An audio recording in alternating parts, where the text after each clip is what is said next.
Is it time to press the panic button?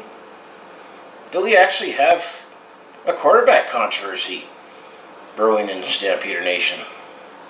You know what I mean, as it's time for another episode of...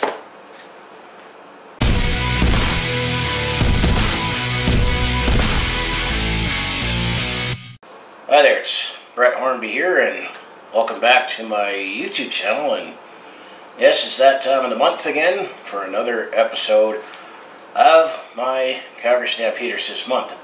This is Season 3, Episode 3 in my game recaps.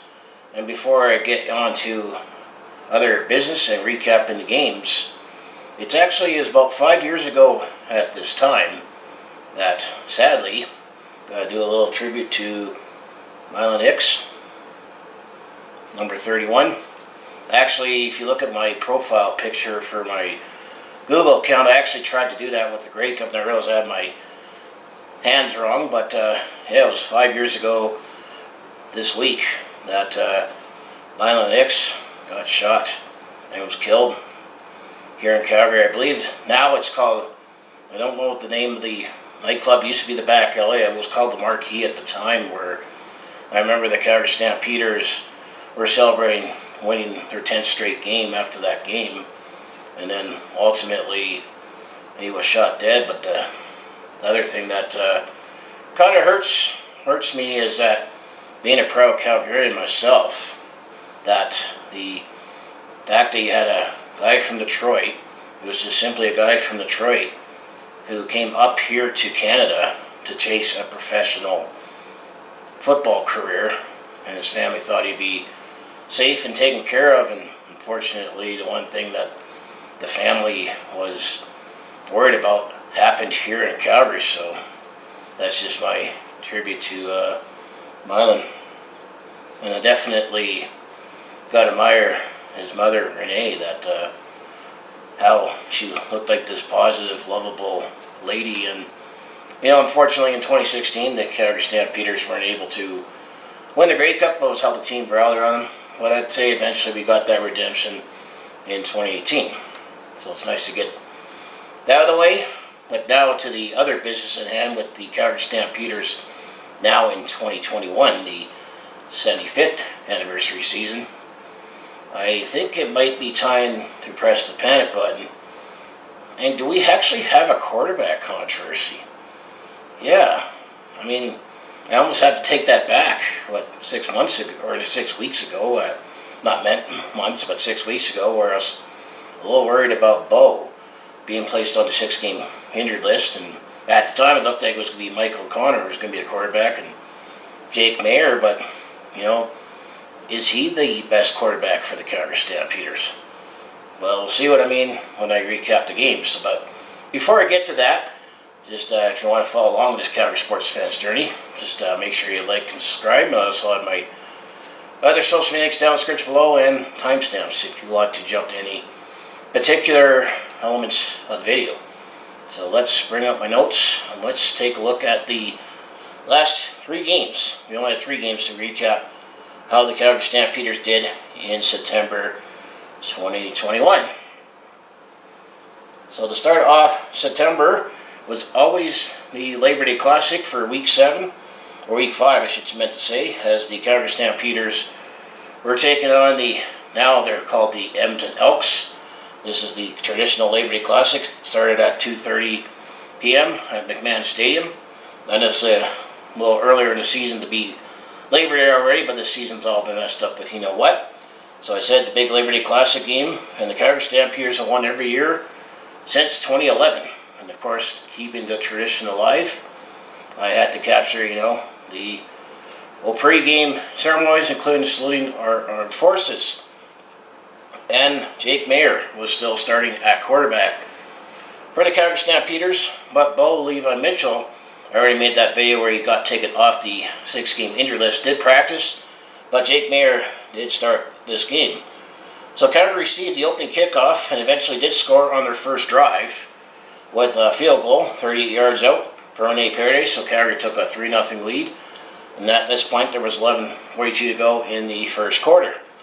Now, in Edmonton's first possession, Trevor Harris was able to move the ball, and he was still looking for his first victory as a starter against the Calgary Stampeders. And then I'll highlight with this opening drive for the Edmonton Elks, as was Ernest Edwards on a 55-yard play for the touchdown. And after the point after, Edmonton struck back with a touchdown and a converted themselves. So now it was 7-3 for Edmonton, and we were at 7:22 left in the first quarter. Next possession, Calgary had a 2-0 and Edmonton got the ball back from the Calgary punt. On that possession, Edmonton were able to get the drive going, but they attempted a 48-yard field goal by Sean White. However, it was wide left, and Josh Huff returned it to the Calgary 10-yard line, so Edmonton still led 7-3 with just over 2 minutes to go in the first quarter. I should mention that it was fairly windy at the Labor Day Classic when I was in the stands, because the kickers on both sides are very reliable, and veteran kickers actually struggled in this game. Both teams had one drive that ended with a 2-0 to close out the first quarter, so the Edmonton Elks had a 7-3 to lead after the first quarter at the Labor Day Classic. Calgary received a punt to open up the second quarter, but what was apparent for the Calgary Stampeders in this game is that a lot of drop passes from our receivers. That was definitely one of the Achilles heels for the Calgary Stampeders in this game. Edmonton had their first possession in the second quarter with just over 11 minutes to go, and it had a couple big plays from Greg Ellingson and Mike Jones, getting the Edmonton Elks down to the Calgary 6-yard line.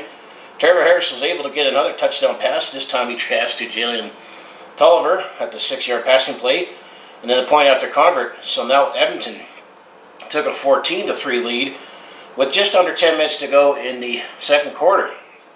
On the next drive, Calgary did look a little better on this drive, and Jake Maier was able to connect with Markeith Ambles and Kamar Jordan on this drive. Calgary, on a third down gamble on the Edmonton 26 line, got a break as the Edmonton took a roughing the passer penalty. So on the next play, it set up a Kadeem Carey 13-yard run for the touchdown, and the point after conversion now made it a 14-10 game for Edmonton with 5 minutes to go in the second quarter. On the next drive, Edmonton was able to take a couple of minutes off the clock and set up a 35-yard field goal attempt for Sean White, as he missed the field goal as it hit the upright for a dead ball. So it remained 14-10 for Edmonton at 2:23 left to go in the second quarter and the first half. As I mentioned, it was a little windy for this game. It wasn't a game for the kickers. In the final 2:23, Calgary had a 2-0, and Edmonton got a drive that led to a punt that gave Calgary the ball with only 10 seconds left. Calgary got to the midfield mark before that was it for halftime, so Edmonton took a 14-10 lead going into halftime. And then if you look at my earlier videos, I had the introductions and the nice horse. So that was the halftime entertainment for the Labor Day Classic. So going into the second half and third quarter, Edmonton received the kickoff to open up the second half, but after a couple of first downs, were forced to punt while Calgary was still being in Calgary territory. Calgary on their first possession in the second half, Jake Maier was able to move the ball and get in some help on a pass interference penalty that put Calgary into Edmonton territory. At the Edmonton 9-yard line, it was Jake Maier was able to connect with Markeith Ambles on a touchdown pass, and then the point after convert. Now Calgary was up 17-14 with 6:20 to go into the third quarter, so things were looking a little better for the Calgary Stampeders after a slow start. On the next drive for Edmonton, they were able to answer back on their own fairly quickly, as they were able to get a field goal from Sean White. This time he was good from 36 yards, and now we have a 17-17 tie game with 4:32 left to go in the third quarter. Calgary and Edmonton had quick drives that ended with punt. Calgary got down to the Edmonton 10-yard line as the third quarter closed with the game tied at 17 apiece. After Calgary challenged the roughing the passer penalty to open up the fourth quarter, it was denied, so Calgary did settle for a field goal. Rene Paredes kicked a 17-yarder for Calgary, so Calgary took a 20-17 lead early in the fourth quarter, as meant to say. On the next drive, Edmonton got a long drive that started at the Calgary 35-yard line, And eventually they got down, or their own 35-yard line, I meant to say, and got down to the Calgary 10-yard line. Eventually, Edmonton was able to get a touchdown as Trevor Harris, he passed to James Wilder Jr., the running back, on a 10-yard play. So with the point after conversion, now Edmonton regains the lead. It was 24-20 for the Edmonton Elks with 8:05 to go in the fourth quarter. And that was a 6+ minute drive that the Edmonton Elks had in the fourth quarter as well. On the next drive, Calgary got a drive going, but eventually stalled at the Edmonton 41-yard line. Rene Paredes attempted a 48-yard field goal, which was wide right, just short, but it was able to get Edmonton at their own 10-yard line. So in that way, you can look at it, it was in the long field goal attempt or a punt attempt to pin Edmonton deep. So Edmonton still had a 24-20 lead with 4:55 to go in the fourth quarter.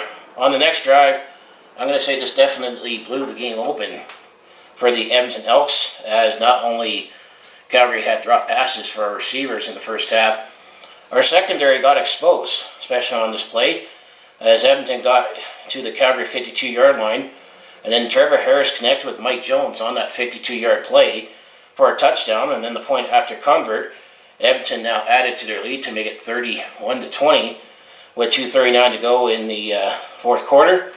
And then on the ensuing kickoff after the touchdown, Edmonton was able to get another single that Calgary conceded, so it was 32-20 for Edmonton. At this point, so all we could pretty much do was try to make it close, and for the case with Jake Maier, have another 300-yard game. So what happened was, with just under 2.5 minutes to go, Calgary was able to make some plays and got into Edmonton territory. And eventually they were down in the 3-down territory, down by 2 scores. We're down by 12 after a turnover on downs with 1.5 minutes to go. It was all but over for my Calgary Stampeders, unfortunately. After Edmonton had a 2-and-out, Calgary did have the ball back, but with 23 seconds to go and did not go anywhere. So ultimately, the Edmonton Elks, they won the Labor Day Classic 32-20, and it was their first win in Calgary on Labor Day since 2011. Maybe they thought they should have changed the name earlier, but Calgary definitely has had their way with Edmonton a lot more in this decade, but not on this particular day. Also to note with the Calgary Stampeders in this game, Malik Henry, after Sean Riley was the returner after the first game, he was the regular returner for the Calgary Stampeders. He actually got hurt during that game, so there was a lot of Josh Huff, and there was definitely a carousel for a return game, which is definitely going to be something the Calgary Stampeders need to look at going down the stretch.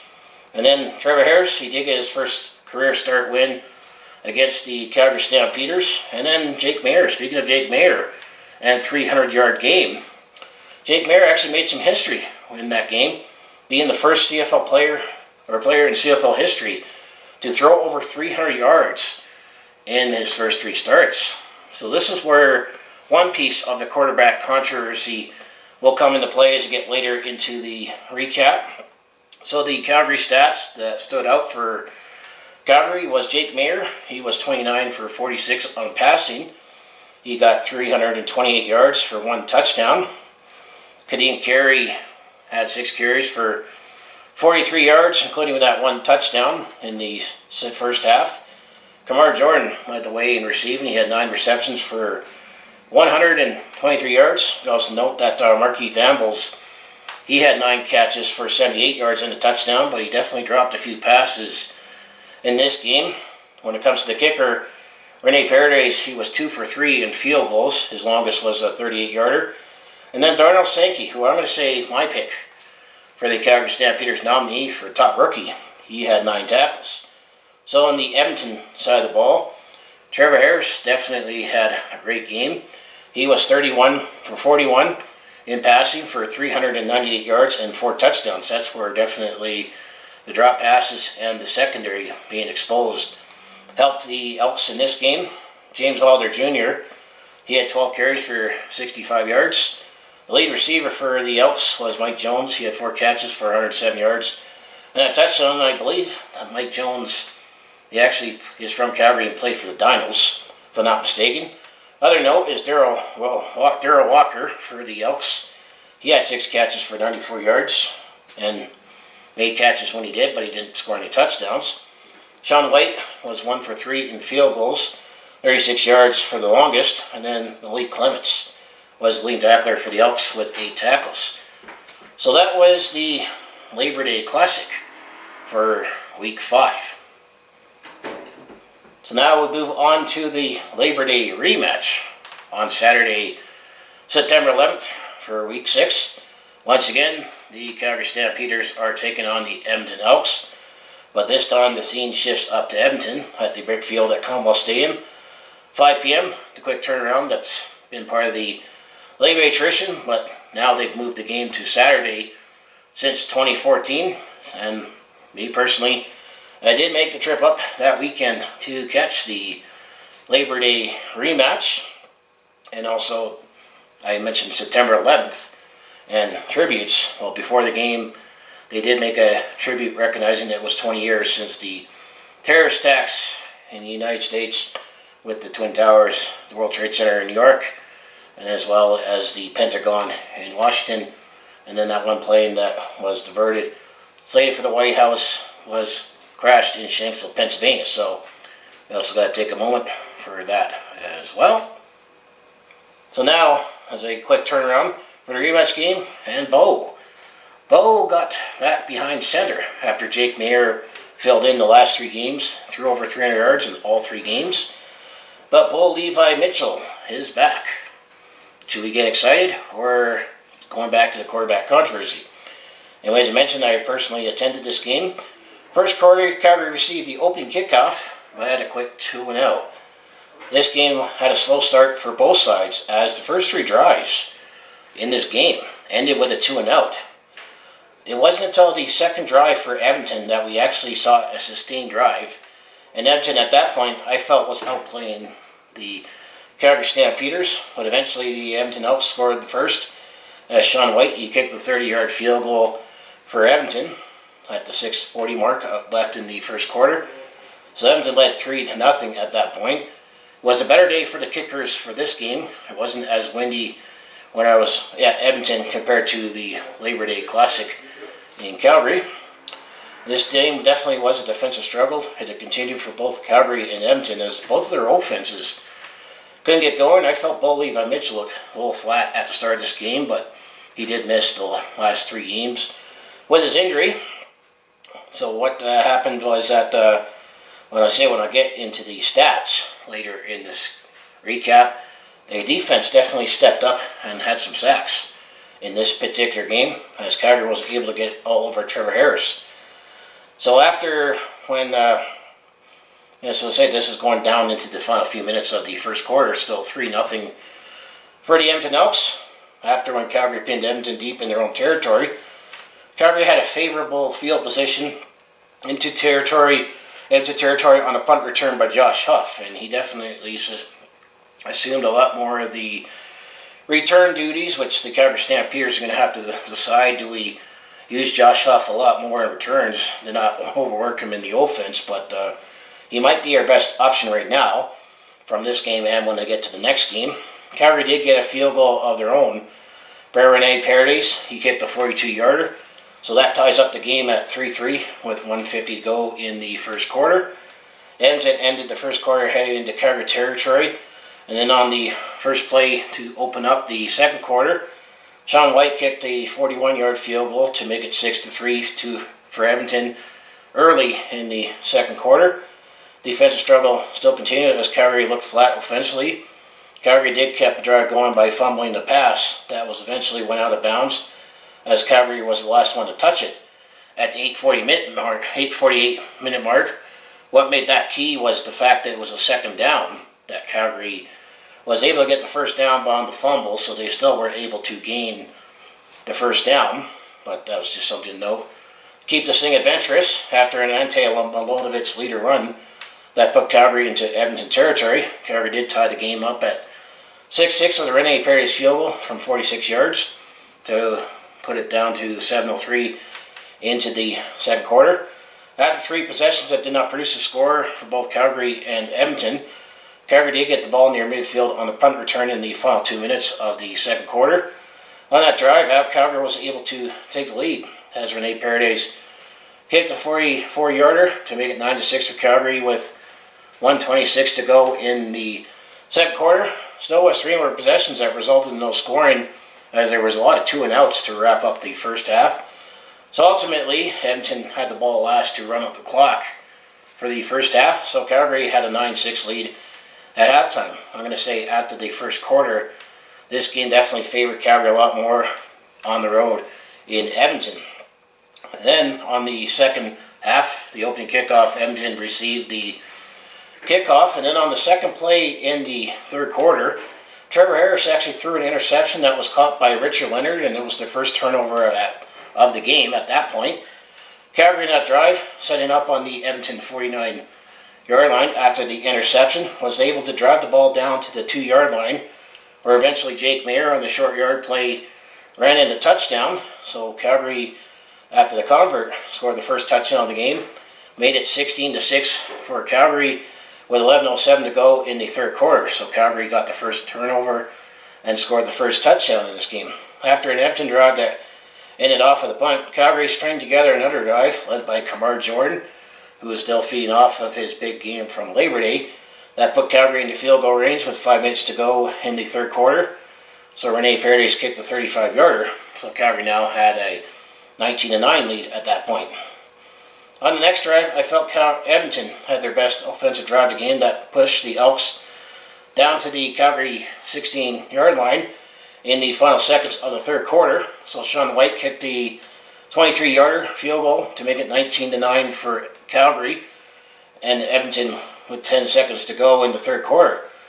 After when Calgary received the ball on the 35-yard line to open up the fourth quarter, Bo, on a 2nd and 5 situation on the Calgary 40-yard line, their own 40-yard line, he actually threw an interception to Trumaine Washington, who actually returned it for a touchdown for a pick 6. So after the point after, Edmonton on that play now made it 19-16 for Calgary in the opening minute of the fourth quarter. So suddenly the game closed up, and that brought some more life in Commonwealth Stadium to my chagrin. However, I felt after that turnover, Calgary did sustain a drive that took over 5 minutes, took the wind out of the sails from that turnover, and Calgary got down to the Edmonton 36-yard line. I mean, this game mostly was a defensive struggle, as Rene Paredes, he kicked the 43-yarder, and Calgary now had a 22-16 lead with 8:37 to go in the fourth quarter. After 5 drives, both Calgary and Edmonton having a drive that resulted in no scoring for either side, Calgary received a punt to set up a drive at the Edmonton 52-yard line in the final 2 minutes of the fourth quarter. Eventually, Calgary got down to the Edmonton 34-yard line, and Rene Paredes yet kicked another field goal, this time from 41 yards, to make it 25-16 for Calgary with 59 seconds to go in the fourth quarter of the game. After when Edmonton received a kickoff and got down to their own 49-yard line, so almost midfield, Trevor Harris actually fumbled the ball when it was a forced fumble from Sean Lemon. Stefan Banks recovered the ball to turn it over, so Calgary now had the ball with 20 seconds left. Interestingly, which I see the decision that the Calgary Stampeders made, was they were looking at point differential. Because on that next play about midfield, Bo actually threw a deep pass that eventually, I don't think Kamar Jordan was the targeted receiver, but eventually Kamar Jordan caught it and scored a touchdown on a 63-yard play. That led to a touchdown, and after, with the point after, Calgary made it 32-16 with 10 seconds to go in the game. Clearly, as I mentioned, Calgary is looking for the point differential, because after losing by 12 on Labor Day, this now gave Calgary a 16-point lead for the Labor Day rematch. And Calgary to Edmonton, these are the only games that they got scheduled to play each other this year. So if it comes down to a tiebreak, Calgary will get the tiebreak. So after Edmonton ran out one play, it ended up with Calgary winning this game 32-16. And also to highlight that Kamar Jordan and Stefan Banks in this game received Performer of the Week recognition. The first Calgary Stampeders to receive a Player of the Week recognition during the 2021 CFL season.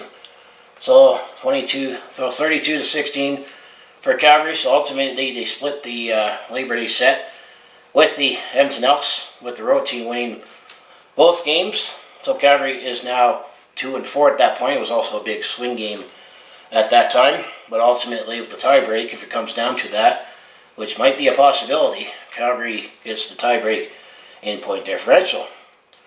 So now the stats, there's definitely a lot of stats that I can share for Calgary. Well, Bo, back behind center, he had an okay game. He had 23 for 42 for 276 yards.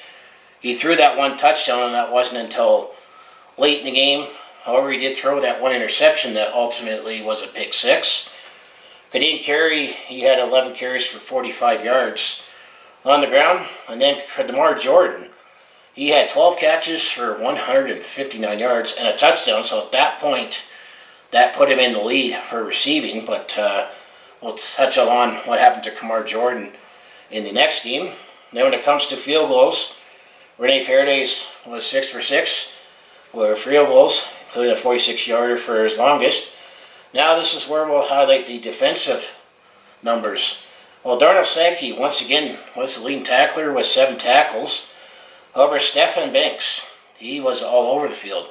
He had 7 tackles, he had 3 sacks, including 1 fumble recovery. Sean Lemon, he had 4 tackles and 3 sacks. And then Mike Rose, as Calgary actually had 7 sacks in this game. And Calgary was the least team with the defense of the least sacks coming into this game. Made up for it with this one.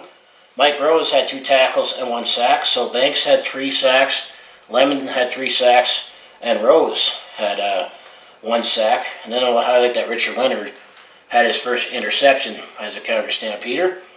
So now if you look over on the Edmonton side of the ball, Trevor Harris, he was not as effective against Calgary, but I guess when you're sacked 7 times and didn't allow too many big plays, and the only touchdown that Edmonton got was on defense, well, Trevor Harris, he just had an average game. He was 17 for 25 for 221 yards, so he did not get Performer of the Week for the Labor Day rematch. Didn't throw a touchdown, but got 1 interception. Rushing the ball, James Wilder Jr., he had 11 carries for 62 yards. Darrell Walker was the leading receiver. He had 5 receptions for 43 yards. And then Sean White, he was 3 for 3 on field goals, 41 yards being the longest. And then there was Darius Williams for the Edmonton Elks, who led the team in tackles with 10. Let's also highlight Jordan Hoover. He had 7 tackles.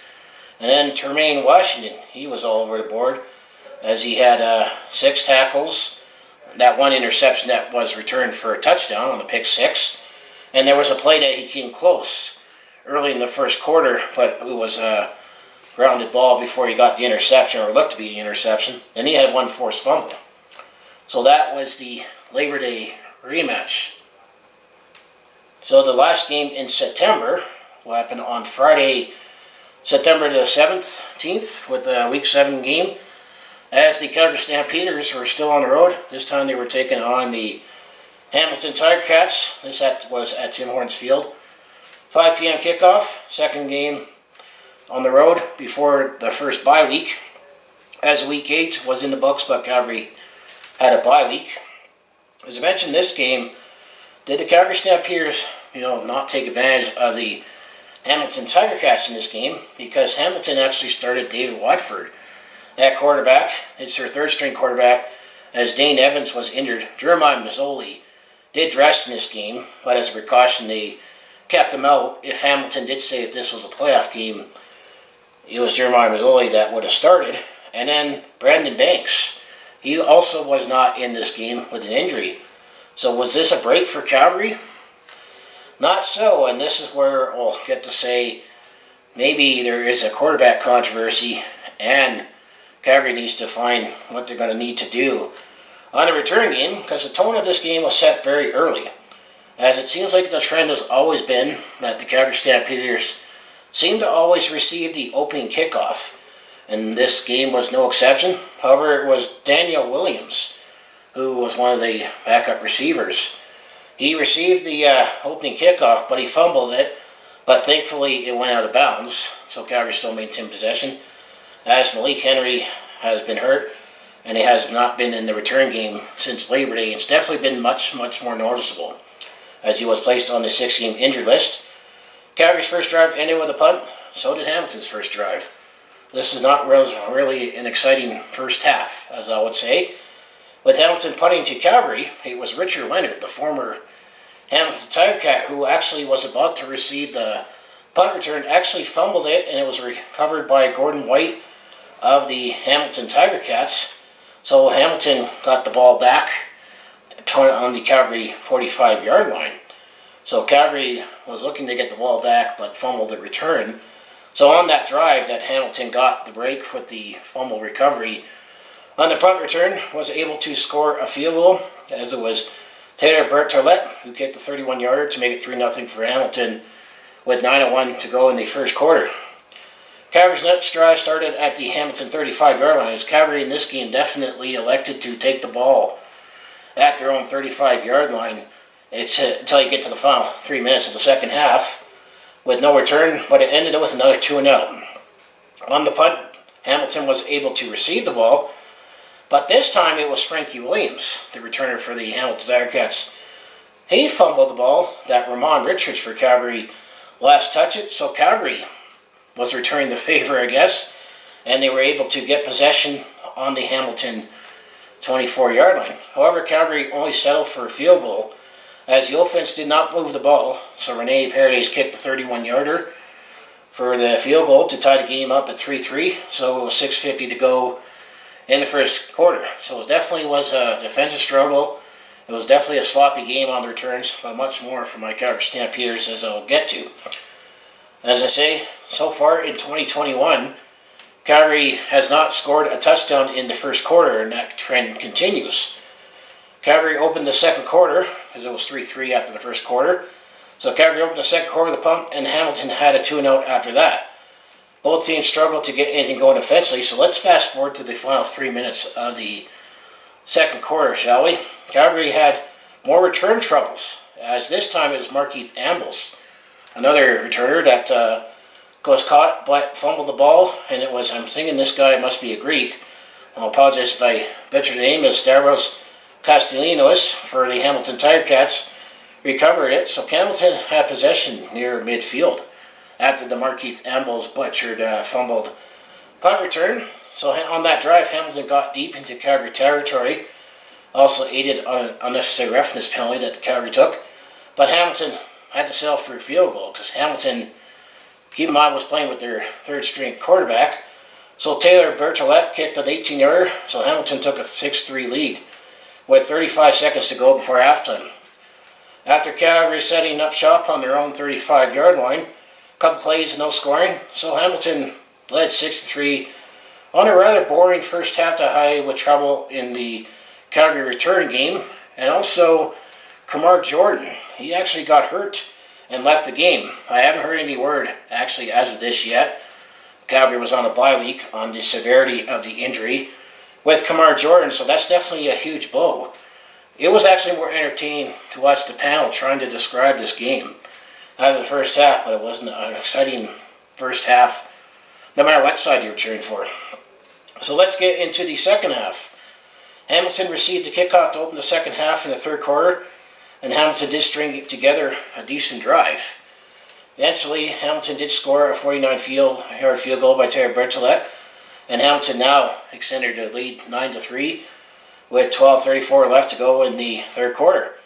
So Calgary, on their first drive in the second half, opened up with a big play. As actually Bo Levi Mitchell, he connected with one of our depth new receivers in Luker Hathanavru on a 74-yard play. Calgary did start on the 35-yard line, as Calgary elected to take the ball on their own 35-yard line. Eventually, the Luther Hathanavru play got Calgary down to the Hamilton 1-yard line, just short of the touchdown. So ultimately, that set up a 1-yard run for Jake Maier to run in the touchdown at the point after convert. Now Calgary had a 10-9 lead at 11:14 to go in the third quarter. After Hamilton drive that ended with a punt, Calgary did put deep in their own territory, and I felt the turning point of the game, with Calgary being deep in their own territory, is after a passing play that Calgary lost yards, so they were pushed back to their own 9-yard line. The next play, Bo threw an interception to Simone Lawrence, who returned it for a touchdown for the second straight game. Bo definitely threw a Hicks 6 after when Hamilton scored the 2-point conversion, because Hamilton was scoring for 2 to get the 7-point lead. They were successful on a Malik Irons run to give Hamilton a 17-10 lead with 6:35 to go in the third quarter. It's about a 16-yard interception return for Samoy Lawrence on that play, and I felt after that play, that really definitely was the turning point of the game. After a couple 2-and-outs, Hamilton had the ball up to midfield, heading out into the fourth quarter, up 17-10. So once again, the third quarter was the Luther Akadavu play and the Simone Lawrence play that pretty much was it for the third quarter at that point. It wasn't really an exciting game, no matter what side you were cheering for this one. After Calgary opened up with another 2-and-out in the fourth quarter, there were thoughts that the Calgary Stampeders meant to say, should put in Bo, or take out Bo and put in Jake Maier, as Bo struggled this whole game. He just didn't look himself. I don't know if he's recovered from his injury or nothing's been right with Bo this season. After when Hamilton received the Calgary punt with just over 11.5 minutes to go in the fourth quarter, Hamilton was able to string together a long drive that took over 5 minutes and got in deep into Calgary territory. However, they did sell for field goals, so Calgary's defense definitely bended but didn't break in this one. So Taylor Bertolet kicked a 19-yard field goal to make it 20-10 for Hamilton. Now we're getting down to 6:17 to go in the fourth quarter. And then once again, Calgary took the ball at the 35-yard line at their own 35-yard line after the field goal. Calgary got to midfield and they faced the 3rd-and-1 situation, and I had to question what was Calgary thinking on executing this, being down by 2 score. They lined up in the shotgun formation as opposed to a short yarder at this stage. Obviously, with Kadeem Carey being a few yards back and it took time for the play to develop, Hamilton stopped us on the turnover, so Hamilton got the ball back at their own 51-yard line for 4:27 to go in the fourth quarter. After that, I was like, there's no way Calgary's going to win this game. Hamilton once again got a drive going and took almost a couple more minutes off the clock. So was Taylor Bertolet, who kicked the 33-yarder to give Hamilton a third 23-10 lead with 2:49 to go in the fourth quarter. With under 3 minutes to go in the fourth quarter, Calgary had to receive the kickoff because that's the rule in the CFL, that with the last 3 minutes of the second half, there has to be a kickoff. So Calgary was able to get a return with no issues. And actually, Jake Maier, he wound up coming in the game, and some were thinking that this is a little too late. But Bo got pulled for Jake Maier in the final 2 minutes of this game. It actually worked out that the Calgary set up shop at their own 35-yard line on the return, and Jake Maier actually did string together a drive that eventually led to a Richie Sandati 5-yard touchdown pass, and with the point after, we now made it 23-17 for Hamilton, but there was only 16 seconds to go into the game. So Calgary attempted an onside kick to hopefully maintain possession and maybe actually have a chance. However, it was Julian Acklin for the Hamilton Tiger Cats. He actually did fumble the ball, but it was Jackson Bennett for Hamilton that was the last one to touch it. So after that, Hamilton had possession and they were just to run up the clock. So ultimately, Hamilton takes this one 23-17 to drop my Calgary Stampeders to 2-5 at that point, raising questions about the return game, our receivers with Kamar Jordan, how severely injured he is, and a quarterback controversy. Because let's take a look at the numbers, shall we, for the Calgary Stampeders. Well, Bo, he was 16 for 28 for 170 yards. And keep in mind, 74 of those yards came on that one play by Luther Akadavu. He didn't throw a touchdown, and he threw that one interception, which happened to be Simone Lawrence's touchdown. Jake Maier, he actually was 9 for 9. He had 80 yards, and he threw that one touchdown, and he ran one touchdown. I think we might have a quarterback controversy based on that alone. Because I'm going to say David Watford, Hamilton's third-string quarterback, who he did play some, backup duty with the Saskatchewan Roughriders a couple years ago, was making his first start. I felt he outplayed Bo in this game. And David Watford just didn't do anything spectacular. He just played smart, vanilla ball. It was a boring game. But this is where you have to ask quarterback controversy. So anyway, there wasn't much rushing in this game, as was Kadeem Carey. He had 7 carries for 26 yards. A couple of receivers that did stand out. Well, the Luther Akanavu, he had the 4 catches for 88 yards, but he had 74 on that one play. Colton Humchuk actually had a couple decent catches. He had 5 catches for 46 yards. Rene Paredes, he only made the 1 field goal from 31 yards, 1 for 1. Darnell Sankey, he had 12 tackles in this game, not 12 tackles. And then Sean Lemon, he had 7 tackles for 2 sacks.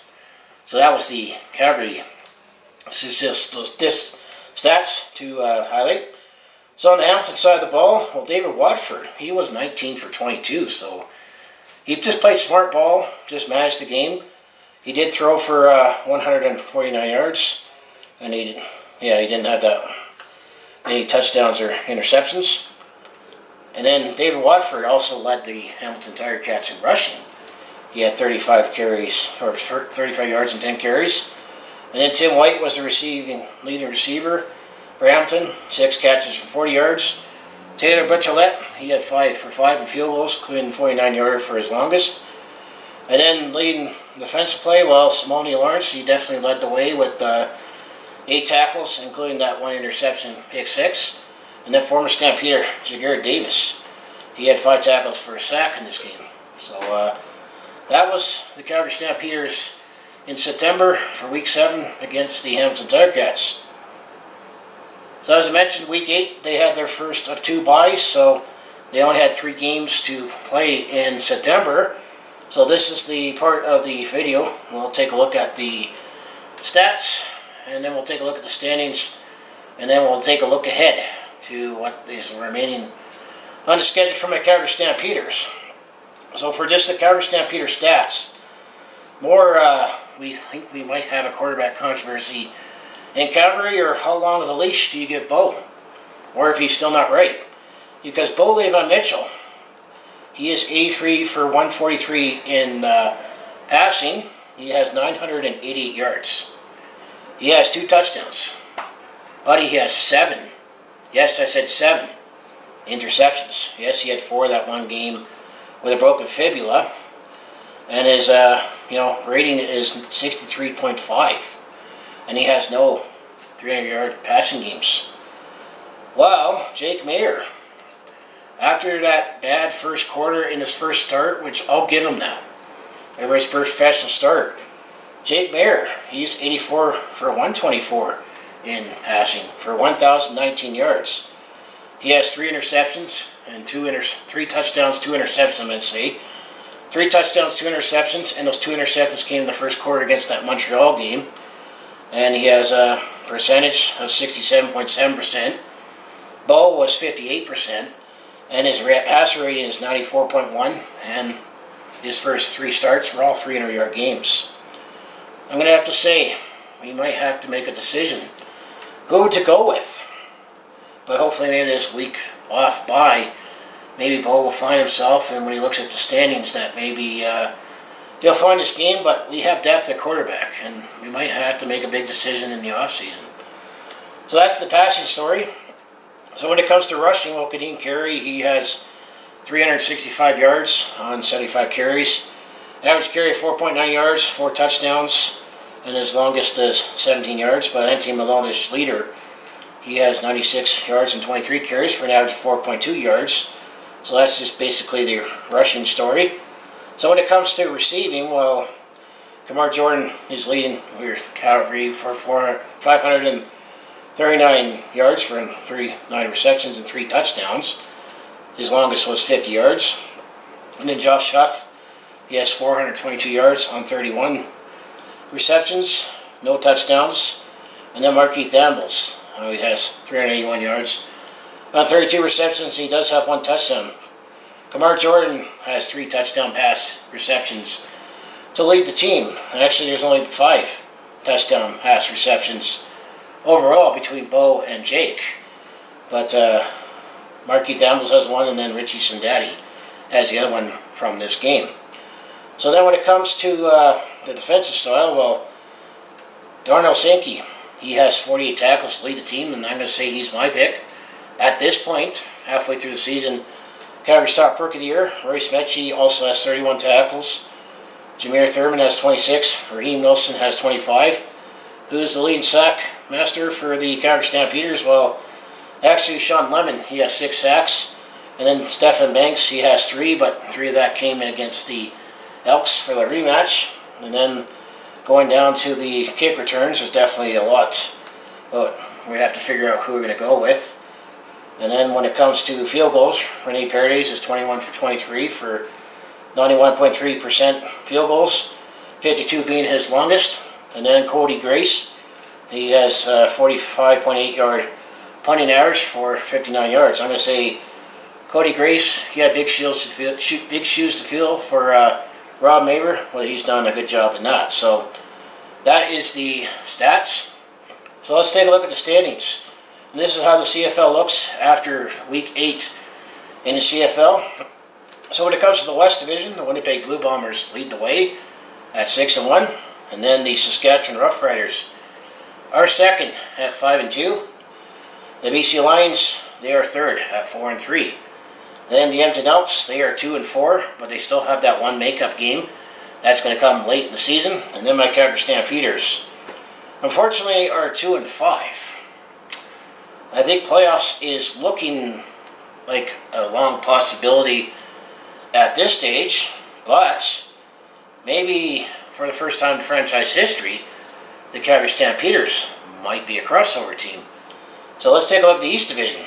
Well, the East Division, well, the Hamilton Tiger Cats lead the way at 4-3. The Toronto Argonauts are also 4-3 for second in the East. And then the Montreal Alouettes. That could be the one team that Calgary Stampeders might have to keep their eye on, as they are 2-4. However, the Montreal Alouettes do have 3 games still to play against the Ottawa Redblacks, and their Ottawa Redblacks are 1-5. Last in the East, and I think the way they're looking right now, especially in the last game where they had to use one of their receivers as quarterback, I don't think Ottawa is going to win a game this season, the way they're looking right now. So Montreal will have a softer schedule. Based on that, that is the standings and stats. Stats or standings for the Calgary Stampeders. Is it time to press the panic button? Do we have a quarterback controversy? That's the question I asked going into this episode. So now let's take a look ahead for the Calgary Stampeders. They're going to be very, very busy in October. This will definitely tell if we'll have actually a chance to make the playoffs, maybe set our sights to stay in the West or possibly cross over, depending how things play out. But after only having 3 games and a bye in September, the Calgary Stampeders will have 5 games. Plus how the calendar works out. October in 2021, there is 5 weekends. So the next game for the Calgary Stampeders, they are back at home for Week 9 on Saturday, October the 2nd, as the Calgary Stampeders will play first of 3 against the Saskatchewan Roughriders. So that'll be a 5 p.m. kickoff at McMahon Stadium. And keep in mind now, if you are planning on going to games here in Calgary, both at McMahon Stadium and the Scotiabank Saddledome, regardless where you stand on the issue, I know it's controversial, but now you need to be fully vaccinated. Just going to throw that out there. So that is the first game. And then the next game on Saturday, October the 9th for Week 10, I am actually planning on going to that game. I have my bus ticket and my room booked, as I am planning on going to Saskatchewan. Saturday, October 9th, as the Calgary Stampeders will be in Saskatchewan at Mosaic Stadium. That'll be a 5 p.m. kickoff. And then the next week, on Saturday, October the 16th, for Week 11, the Calgary Stampeders will be on the road, as they will be taking on the BC Lions. That will be a 5 p.m. kickoff. So Saskatchewan, and BC for the first 3 games in October. Those are definitely must-win games for the Calgary Stampeders. And then on Saturday, October the 23rd for Week 12, depending on what happens with the first 2 games against the Calgary Stampeders and the Saskatchewan Roughriders, this could be the rubber match, as the Calgary Stampeders will be back at home, once again, taking on the Saskatchewan Roughriders, but this will be a 7:45 kickoff at McMahon Stadium. So the next 4 games we got 3 Saskatchewan Roughriders and 1 game against the BC Lions. So this will definitely tell the story on the Calgary Stampeders' fate. And then to wrap up October, on Friday, October the 29th for Week 13, the Calgary Stampeders will be on the road as they will be taking on the Ottawa Red Blacks. This has potential for being a trap game, depending on how October goes up to that point and how Ottawa is looking. But this game will be on the road at TD Place Stadium. That'll be a 5 p.m. kickoff. So Calgary's got 5 games to play in October. So it's going to be a long heck of a time for me to make my notes and do that video. And while we're at it, let's take a look at November. As after the 5 games in October, Calgary has their second bye week for week 14. So after their game in Ottawa for week 15, on Friday, November the 12th, the Calgary Stampeders will be taking on the BC Lions in BC. That will be an 8:30 kickoff. And then the last game of the regular season would be on Saturday, November the 20th, week 16. The Calgary Stampeders will be back at home against the Winnipeg Blue Bombers. That'll be a 5 p.m. kickoff. So we'll see where the Calgary Stampeders are at in the next episode. But I'm going to say playoff odds look very slim right now for the Calgary Stampeders, given how they've looked so far with injuries in their return game, injuries in their receiver.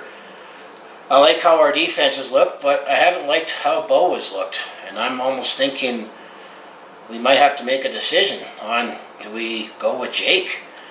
Who would have thought that 6 weeks ago? But then, you know, I would say right now, Winnipeg looks like the cream of the crop. Saskatchewan definitely beat BC last night in an exciting game, but it looks like that's the top 3 right now, is Winnipeg, Saskatchewan, and BC. And then you have Calgary and Edmonton, but I think Calgary will have the slight edge, even though Trevor Harris just recently came off of the 6-game injured list for the Edmonton Elks, so he might come back, but Taylor Cornelius didn't look too bad last week at home against the Winnipeg Blue Bombers.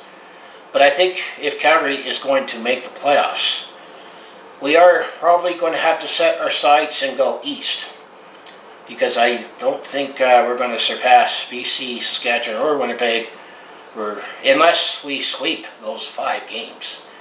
In October, Calgary is going to need to win 4 of those games. In my mind, or 3 of those games. I'm going to say the 3 against Saskatchewan, the 2 against BC. Calgary needs to win 4 of those 5. They need to sweep both games against BC to get the season series and Saskatchewan, and I think that could be a tall task in my mind. And then Montreal has 3 games against Ottawa, so Montreal is going to have a softer schedule than the Calgary Stampeders, but you never know. That's the beauty of the CFL. So that is my Calgary Stampeders this month, recapping how September went. I am a little iffy on how my Stampeders look, but at least I enjoyed the victory up in Edmonton. And that's always great, right?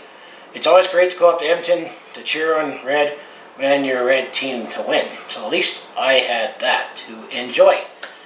So anyway, so I like to say, if you want to follow along with this Calgary sports fans journey, home the Flames, Hitman, Roughnecks, and Stampeders, just make sure you hit like and subscribe. I mostly do talk Calgary sports on my YouTube channel, or recap games and stories, and that's what I've just done in this particular video. But I also do have personal vlogs, attempt to comedy, and I do share my experience from on the road or at a sporting event, and I do have some vlogging on the go, which I'm hoping maybe in between all the sports I might have some time to do those other secondary content. But if that all sounds like you'd be interested to watch, to follow along with this Calgary sports fans journey, you know what you do, just make sure you hit like, subscribe. I also have my other social links down in the description below, and timestamps to jump to particular parts in the video. So anyways, like I say, go Stamps go. Thanks for watching, and I'm hoping for a better October, and hopefully I'll survive going to Ryderville in a couple weeks. Wearing red, cheering red, and it'll be just as satisfying to hopefully celebrate a win, but we'll see where things are at when I get there. So I'll see you in the next video.